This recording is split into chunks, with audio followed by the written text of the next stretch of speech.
What's your take on night eating? Do people eat, is there a lot of night eating?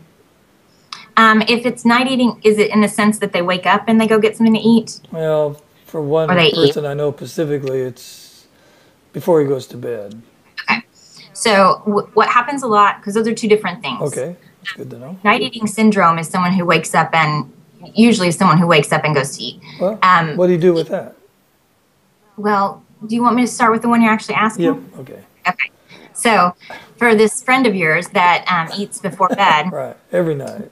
with a lot of people is that they're really busy, really stressed through the day because even when they come home from work, and this may not be the case in your friend's situation, but there are things going on in the evening. So even when their day is sort of done, their stressful part, they may have children that they're trying to feed, and their spouse wants to have a conversation, and they need to clean something, or what they just feel like they're on still.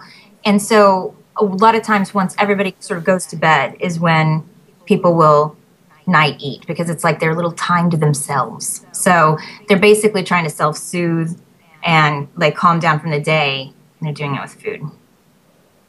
Okay, so what do you recommend?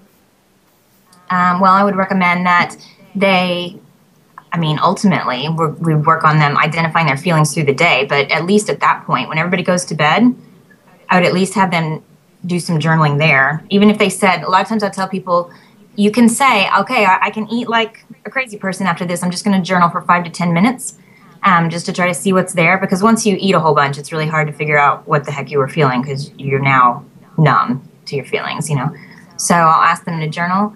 The other thing I would do is try to figure out how long it's been since dinner. They probably actually do need a snack, but I would still want them to journal first so they don't take those emotions into their snack. And then we would discuss some appropriate snacks and how to plate them and take them away from the kitchen and all that stuff, so that they're not just standing there like bare. Okay, okay, good. Well, let's go. Let's do night eating again, and so for people who get up in the middle of the night and eat, what do you tell them? So for night eating syndrome, almost always, this is someone who is restricting in some way through the day. They're either restricting carbohydrates or fats, but probably both through the day. And so their body is like in a biological way waking up and almost in a trance, like almost in a hypnotic state, like going and eating. So a lot of times night eating syndrome, people just wake up and see a bunch of wrappers and stuff. Let me let these crazy dogs out. Go live your dreams. So some people will wake up and find reasons and not have any recollection of, especially if they take like sleeping medication and stuff like that. Really? They wake up not with no recollection of having eaten at night? Oh. And then